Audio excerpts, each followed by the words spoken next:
What is up, guys? Sophia here, and I'm back with another video. If you are new to my channel, then go ahead and subscribe and hit the notification bell so you can stay updated on all my videos. And so I am like super hyped about today's video, like legit. I mean, I get hyped for no reason, but I'm hype about this because this video is going to be about how to recognize the traits of a good man. To me, some of this stuff is like common sense. I'm not trying to say, if you don't recognize the traits that you lack common sense. But I also understand that when you're dating somebody and you really like them, a lot of the times we look past a lot of red flags of these people when really they don't mean you any good. So before we get into the video, just know that I am Christian, but just because I'm Christian, you don't have to be. But I do quote scripture to back up what I'm saying because that is how I teach people, but this is applicable to everybody. So without further ado, let's go ahead and get into the video, shall we? All right, so the first trait of a good man is that he should be looking for something more than sex. Like, I get guys want sex and all that other good stuff. If he's looking for just sex, then that's all he wants you for. And then after he has sex with you, he's probably going to discard you, unfortunately. So to back up what I'm saying, I want to go to 2 Samuel chapter 13, and I'm going to pick up from verse 13. But before I do, I'm gonna give you just a history so that you can know what I'm talking about. So basically in this specific verse, we have Tamar and we have her brother, her half brother, I should say that, because he was super obsessed with her and he wanted to have sex with her basically. And so he did like all this trickery and all this foolishness to basically get her alone by herself so that he can rape her. Now I don't want to focus on the rape because that's not the point that I'm going to try to make here, but basically as far as guys, if they doing a whole bunch of stuff to get you alone and to get you up in their bedroom, then that is a huge red flag. And so I want to pick up from verse 13. Verse 13, she said, "As for me, how can I get rid of my shame and disgrace?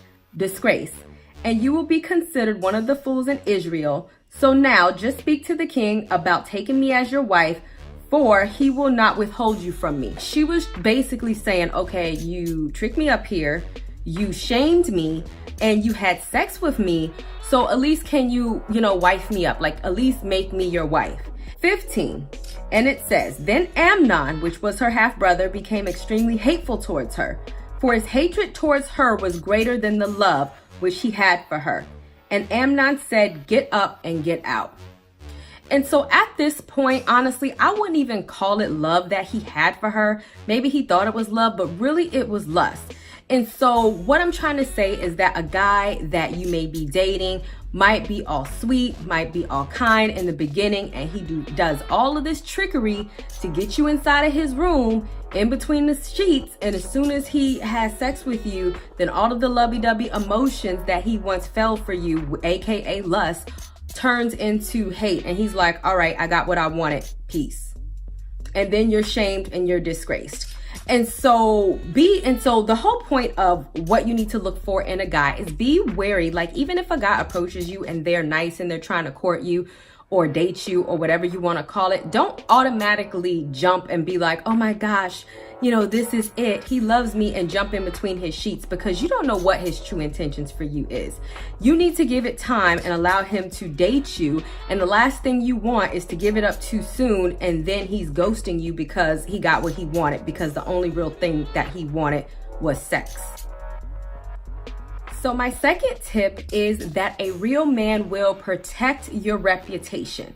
So a big contrast from tip number 1, where he just kind of slept with her and had his servants, like other people were there to throw her out. He didn't care what people thought about her or who knew that he raped her. He was like, whatever. The opposite end of the spectrum to that is that a good man will actually protect your reputation.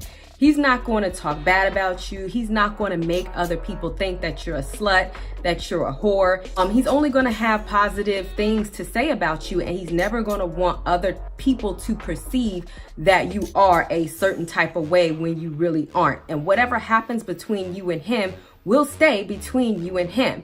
So to back up my point, I want to go to Ruth, and it's going to be chapter 2. And this part is where Ruth actually went to the threshing floor, which was basically where Boaz is, and she kind of offered up herself to see if he wanted to marry her. So mind you, this was like in the middle of the night, nobody was looking, and I want to pick up from verse 14. So then it says, so she lay at his feet, talking about Boaz, until the morning, but got up before anyone could recognize another. Boaz said, do not let it be known that a woman has came to the threshing floor. And so basically what happened is, because she came there at night, she slept in the same room as him. It was a very honorable situation, because he was like, all right, I'm not going to send you back home in the middle of the night. I'm also not going to sleep with you. And then I'm going to wake you up early in the morning so that when you leave, you're not doing the walk of shame and I don't ruin your reputation and that everybody else is going to think that I had sex with you.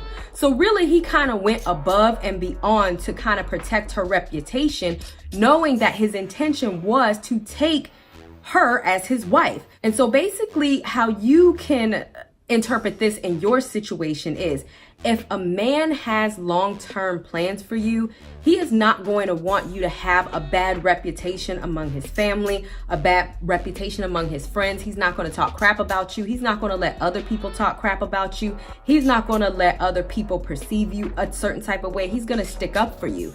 And if he doesn't, like if you come around him and his mom is like, oh, I heard you was X, Y, and Z, then he don't have good intentions for you, because why would somebody talk trash to their mother about you if they really planned on having you around as a wife? And you could take that, to his friends. If you come around his friends and they giving you the side eye and they've been talking trash about you and you know that they got it from him, then he doesn't have good intentions for you, because if he intends to make you his wife, then he's not going to have the people in his inner circle thinking bad about you. So the third tip is that he is going to be a provider. Now, before you get all hype and think that a man is supposed to empty out his bank account for you when you're dating, that's not what I'm saying. If you watch my Being a Woman of High Value video, then you know that I talked about Ruth. And one thing I specifically said is that Ruth was a hard worker in her own right. Never did she come to Boaz and just like want to bankrupt him and expect him to like rescue her from all of her situation. But just because she didn't expect it doesn't mean that he didn't do it. And so I personally believe that men should be providers. I don't think that a man should come into a situation leeching off of the woman, taking all her money while he sits on the couch and he don't do anything. The Bible specifically says that a man who doesn't work doesn't eat. And so if y'all was to get married and they choose to be a stay-at-home dad, then really that's a completely different thing. That's not what I'm talking about. What I am talking about is when you are dating a man, what is he doing? Is he leeching off of you? Is he paying for dates? Is he asking for you to co-sign for his house, his rent, his car, pay his mama bills, pay his sister bills, and he's just not even trying to date you or go anywhere with you, and all of your dates consist of a Netflix and chill type of situation? If that's the case, then just leave him alone, because he's putting forth the actual minimal effort, and that indicates that he's not going to be a provider when you guys, or if you guys were to get together, and that's not somebody that you want to be with anyway.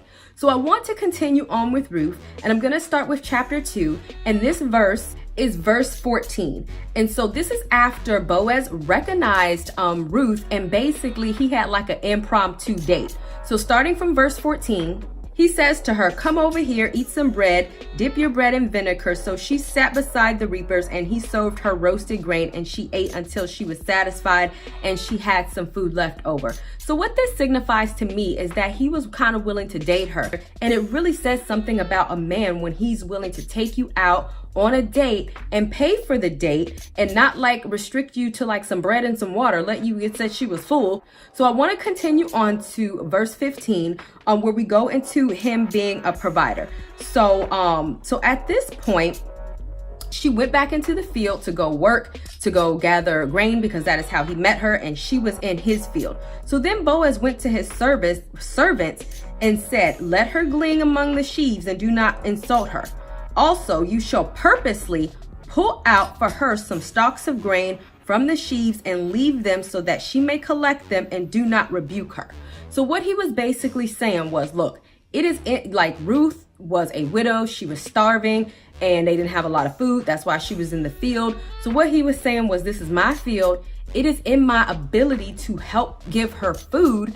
And so why not just go ahead and drop some, some grain for her so she can pick up some extra food, and that way she'll have more to go home with. So that speaks to the provider mentality. Like if you're dating a guy and you are wanting his help, and it is in his ability to help you. And let's be realistic here. Like if you say, oh my God, I've been dating you for 3 weeks and like my car went out and I need you to buy me like a $20,000 car, like that's not gonna happen because he don't know you. So let's be real. But if it is in his ability to try to help you, not just gonna ignore you and be like, oh, okay, well, your car is gonna be in the shop tomorrow and you need a ride to work and I'm off tomorrow. Yeah, I really can't take you, sorry. Because really a man that is serious about you and who means well for you is gonna want to do what he can do for you, especially in this day and age when he wants to have sex with you. You shouldn't be having sex with no man that you cannot call up and say, hey, I really need a favor, can you do this for me? And they're like, oh no, but can I come over tonight and spend the night? No, you can't even like help me out. You wanna get between my legs? Are you crazy? And that's not to say you hold your coochie hostage. I'm not saying that. I'm just saying, don't give to a man who's not willing to give to you. Now, the fourth tip is that a man will celebrate you. And I can personally relate to this because I do have a PhD. I have a lot of education, a lot of credentials. And I remember that one of my exes literally tried to make me feel like crap because I was doing something with my life and I had education. And he was really trying to belittle me and belittle my accomplishments when really I had worked hard to get that. If you're in a situation where you make more money than the guy, or you got a promotion, or there's something about you or your personality that should be celebrated, and instead of celebrating it, he actually makes you feel bad for it, then that's a huge red flag that he has an insecurity. Because if they see a long-term relationship with you, then they're going to be like, oh my gosh, she's doing great. That's the type of woman that I want to have on my arm. Somebody who knows how to manage her life, somebody who's educated, somebody who knows how to speak well, who knows how to present herself well, somebody who knows how to who has all of these accomplishments. And instead of being jealous of her, I'm going to actually applaud her for what she's doing. So I'm going to go to the book of Esther, and I'm going to go to chapter 2, and I'm gonna start from verse 17. And this is when the king basically chose Esther for his wife, or when he knew, right? And so it says, now the king loved Esther more than all the other women, and she found favor and kindness with him more than all the other virgins, so that he set the royal crown upon her head and made her queen instead of Vashti, which was his ex-wife. Then the king held a great banquet for her, Esther's banquet, for all of his officials, his servants, and he made the festival for the provinces and gave gifts in accordance with the resources of the king. So not only did he recognize her value in terms of what she was worth and exalted her among all the other women, but he was like, not only am I going to get her and exalt her in my heart, but I'm going to also put her in a pedestal, make a celebration so that everybody knows that this is my woman and she is a woman that stands out above the rest. What? But when it comes to like you doing something or your accomplishments, you shouldn't feel like, oh, I'm scared to tell him because he's going to make me feel bad or make me feel guilty or have a passive aggressive attitude about the things I'm trying to do. You should know that when you tell your man that you're doing something, that he is absolutely going to be your biggest cheerleader. He's going to brag on you. He's going to brag to his friends about you. He's going to brag to his mama about you, to his family about you, because really that signifies not only that he's a good man, but he also recognizes the good woman that he has in you. Just like he said with Esther, he loved her more than all the other virgins. And so if you know the book of Esther, they gathered all the virgins in the provinces to find out who will become the next queen. So it could have been thousands of them for all we knew, but he loved her more than all of them. And he was going to parade her in anybody's face because he knew that he had found a good thing. Which that is the perfect segue to my last and final fifth tip, that he will recognize your value. So I'm actually going to start this one off with a Bible verse that many of y'all have probably all heard before, but I'm going to say it anyway. So it is Proverbs 3:15, and it says, she is more precious than rubies, and nothing you can wish for compares to her. But I wanted to start out with this Bible verse because I wanted to make a specific point about rubies and how rubies are actually more rare than diamonds. And so it's like, okay, this person has found, or this is how he should feel about you.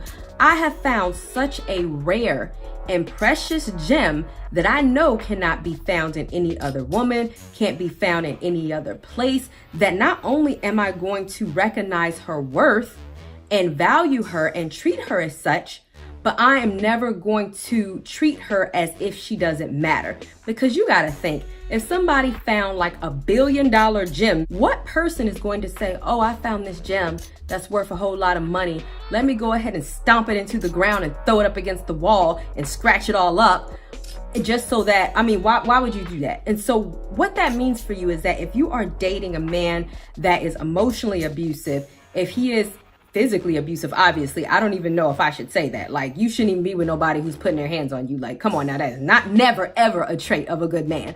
But if they are emotionally abusive, if they're always trying to pick at your self-esteem, calling you fat, calling you ugly, telling you that you can't do better, telling you that you ain't worth nothing, that you ain't never gonna be nothing, but you know, and just really trying to always bring down how you feel about yourself, then that says that he does not see you as that precious gem that you are. And you would never want to be with a man who does not recognize your worth. And the fact that because I don't want to blame y'all, if you are allowing this, then that says that you do not see yourself as a gem. So if you ever get in any situation where a man feels like he has to belittle you, or is taking you for granted, or is just disregarding you, he doesn't call you, he doesn't follow up when he says he's supposed to, you don't hear from him for days and days and days and days on end, and then when you call him, he never responds back, and then he always got an attitude and he cussing you out and you all types of B's and you all types of hoes, then know that you're not his gem. And I don't care if he doesn't want to marry you. You don't want to get into that situation anyway, nor do you want to be his woman, nor do you want to be in a relationship. Like, you need to clean yourself up, go back to the jeweler, put yourself on display for a real man that recognizes your value and how expensive you are and how much you need to be honored and how much you need to be cherished. Okay? All right, guys, that is about it. I hope you had fun because, you know, I had fun. And I really hope that some of y'all resonated with this. I hope that it empowered y'all to get rid of the men who mean you no good. So if you were feeling this video, if you was feeling me, then go ahead and give me a like, a heart, a thumbs up, a comment, whatever it is that you want to do. Don't forget to subscribe and follow my channel, and don't forget to hit the notification bell to stay updated on all my videos. And I will see you guys another day, another time. Bye, y'all.